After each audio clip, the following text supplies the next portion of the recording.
এই ব্যাকসেলটা আমরা হাত দিয়ে খুলছি, একেবারে লেজার কাটিংয়ের মতোই হবে, কোনো বডিতে স্পট থাকবে না, বিন্দুমাত্র স্পট থাকবে না। একবারে ব্যাকসেলটা চেঞ্জ করার পর কেউ বুঝতে পারবে না চেঞ্জ করা হয়েছে।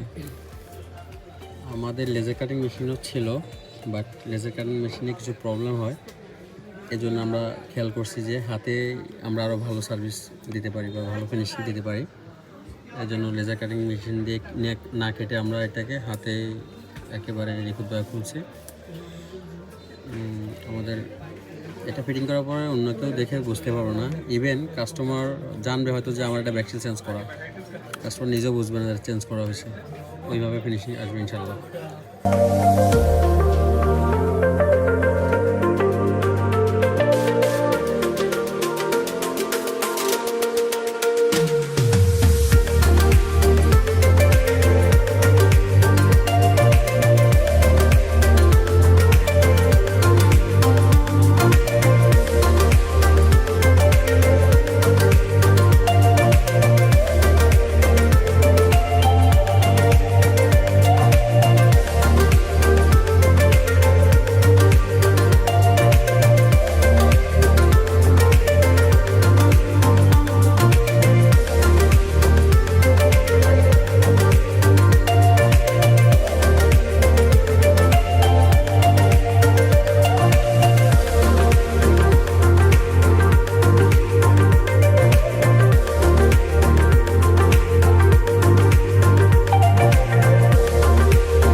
ভাইয়া ফার্স্টে হচ্ছে যে এটা তো মেবি ব্যাকশেল চেঞ্জ করার জন্য আনছেন।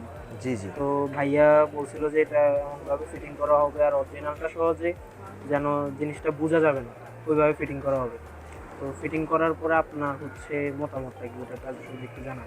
হ্যাঁ আলহামদুলিল্লাহ একদম ঠিক হচ্ছে। আমি কয়েকদিন আগে বসুন্ধরায় গিয়ে দেখে আসছি, বিভিন্ন কলিগ থেকে শুনতে পারছি ওরকমভাবে অ্যাডজাস্ট হয় না।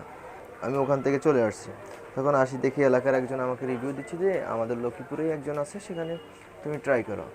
তখন আমি সেখানে আসছি, এখন আজকে আসি দেখি ওদের সাথে ডিসকাস করে ফাইনাল এক্সিট করে দেখছি মূলত আলহামদুলিল্লাহ তারা খুব স্মুথলি তারা চেঞ্জ, স্মুথলি একদম এটাতে লাগানো হয়েছে, এমন কোনো ডিসকোয়ালিফাইড কোনো কিছুই নাই এখানে, একদম সেম স্মুথলি একদম সেম সেম আইফোন। ঠিক আছে ভাইয়া, থ্যাংক ইউ। ওয়েলকাম।